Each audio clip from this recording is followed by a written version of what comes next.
इस तरीके से डिनोट करते हैं। तो ये टोटल बाधा जो आ गया, मतलब इसका बाधा, इन्होंने जो रोका, इन्होंने जो रोका और इन्होंने जो रोका, तो इसको हम क्या कह सकते हैं कि रेजिस्टेंस है? नहीं, इसलिए नहीं कह सकते। रेजिस्टेंस तो एक में ही सिर्फ कह सकते हैं, लेकिन इनका रोकने का तरीका, इनका रोकने का तरीका और इनका रोकने का, ये तीनों का अगर हम एक साथ जोड़ देते हैं, ये तीनों बाधाओं को जब हम एक साथ जोड़ देते हैं, ये तीनों तरह के जो बैरियर का ब्रेक करने वाला है, उसको जब हम एक साथ जोड़ देते हैं, तो इसी को बोलते हैं क्या? इंपीडेंस। रेजिस्टेंस सिर्फ इसको बोल सकते थे, लेकिन इसको नहीं बोल सकते ना, क्योंकि इसको, इसका नाम अलग नाम दिए रिएक्टेंस, इसका भी अलग रिएक्टेंस। तो किसका, ये किसका रिएक्टेंस है? तो आप कहोगे कि इंडक्टेंस का। ये किसका है? कैपेसिटेंस का। तो ये तीनों, ये इसका बाधा करने का और इसका बाधा करने का और इसका बाधा करने का जो रूप है, तीनों अलग अलग है। और तीनों को जब एक साथ इन तीनों अपराधी का जो अपराध है, सबको हम जब एक साथ जोड़ देते हैं, उसी को क्या कहते हैं? उसी को कहते हैं इंपीडेंस। क्या कहते हैं? इंपीडेंस। एक बात और समझ लेते हैं। सपोज कर लो कि ये, इसको भी पावर है 10 डब्बे उतारने का, इसको भी अगर पावर है 10 डब्बे, दोनों अगर यही डब्बा, वो ये भी लिया, यही डब्बा लेकर ये भी नीचे जाने के लिए चाह रहा है, ये भी ऊपर जाने के लिए चाह रहा है, तो डब्बा कौन ले जाएगा? ये या ये? तो आप कहोगे कोई नहीं ले जाएगा। ये तब तक वोल्टेज क्या करेगा? इसको इस गाड़ी में पुश करेगा, वो आगे निकल जाएगा। तो इन दोनों को कुछ नहीं मिलेगा, इन दोनों को कुछ नहीं मिलेगा। तो इंपीडेंस क्या हो जाएगा? इंपीडेंस को हम लोग Z से लिखते हैं। किस चीज से लिखते हैं? Z से। तो इंपीडेंस कहोगे कि इंपीडेंस कितना हो गया? तो आप कहोगे 3। क्या हो गया? 3। क्योंकि अब तो सिर्फ यही उतारा था ना, क्योंकि 10 ये भी खींच रहा था, 10 ये भी खींच रहा था, दोनों में कोई नहीं ले गया। तो ये टोटल कितना इंपीडेंस हो गया? तो टोटल बस यही जो R का जो था, तो वही है। अब ये जब हम इसका रेजिस्टेंस लिखते हैं, तो किस चीज में लिखते हैं? ओम में। आप और रिएक्टेंस लिखते हैं, तो रिएक्टेंस को भी किस चीज में लिखते हैं? ओम में। यूनिट जो होता है, इसको भी क्या आता है? यूनिट ओम। तो इंपीडेंस का यूनिट क्या होगा? ये भी आपका ओम है, ये भी ओम हो जाएगा। ये सवाल सबसे ज्यादा बार पूछा जाने वाला सवाल है, जो ऑब्जेक्टिव टाइप, सीबीटी टाइप जो होता है ना, उसमें सबसे ज्यादा इस तरह का सवाल पूछा जाता है। वो भी इलेक्ट्रिशियन, इलेक्ट्रिकल जो एग्जाम होते हैं ना, उसमें सारे में इस तरह का पूछा जाता है कि इंपीडेंस का यूनिट क्या होता है? तो ये ओम, क्योंकि रेजिस्टेंस का ओम होता है, रिएक्टेंस का ओम होता है, तो ये सारे जो जोड़ेंगे एक में, तो क्या हो जाएगा? ओम ही होगा ना। और क्या होगा? सारे का ओम ही होगा।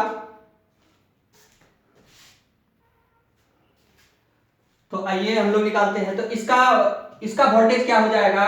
तो वोल्टेज बराबर, इसमें करंट कितना है? तो maximum current IM, maximum current और रेजिस्टेंस। वोल्टेज को हम इस तरह से V = IR होता ना, तो यहां वोल्टेज को हम वोल्टेज नहीं लिख करके करंट और रेजिस्टेंस तो लिख सकते हैं ना, करंट इंटू रेजिस्टेंस। यहां जो वोल्टेज है, इसका इंडक्टेंस का जो वोल्टेज है, तो इसको तो हम लोग लिख सकते हैं ना, करंट गुना रिएक्टेंस। इसको भी लिख सकते हैं ना, जो कैपेसिटर का वोल्टेज है, इसको भी हम लोग लिख सकते हैं ना, करंट गुना रिएक्टेंस, यानी कैपेसिटिव रिएक्टेंस। तो ये सारे इस तरह से। तो हम लोग क्या टोटल वोल्टेज अगर निकालें, तो टोटल वोल्टेज क्या हो जाएगा? V मैक्सिमम, यानी ये सप्लाई, ये टोटल वोल्टेज जो है, तो इसको हम लोग लिख सकते हैं VR प्लस, और ये VL और माइनस VC। ये माइनस क्यों लिखे? क्योंकि ये दोनों क्या करता है? एक ऊपर खींच रहा था, अभी देखे थे, और एक नीचे खींच रहा था, इसलिए हम क्या करते हैं? इसको इस तरह से लिखते हैं। और ये स्क्वायर क्यों दे रहे हैं? क्योंकि आपको पता है कि जो हम अभी निकाल रहे थे, तो वह किस रूप में आया था? इस ट्राइंगल के रूप में। तो इसमें पाइथागोरस ट्रिक लगाना था, क्योंकि हम सीधा नहीं निकाल सकते ना इसको, तो इसलिए हम स्क्वायर लगाए। तो V मैक्सिमम बराबर क्या हो गया? √, ये इसके स्थान पे आप ये लिख दीजिए। तो क्या हो गया? करंट, मैक्सिमम करंट R का होल स्क्वायर प्लस, इसके स्थान पर आप इसको लिख दीजिए। तो क्या हो गया? I मैक्सिमम XL, और इसके स्थान पे आप इसको लिख दीजिए, ये नहीं लिख करके ये लिख देते हैं। तो ये क्या हो गया? माइनस यहां इस रूप में आप दे दीजिए, इसलिए कि जो बड़ा होगा उसको आगे लिख देंगे और जो छोटा होगा उसको पीछे लिख देंगे, मतलब ये एक तरह से अंतर है। तो ये हो गया xc का होल स्क्वायर, ठीक है।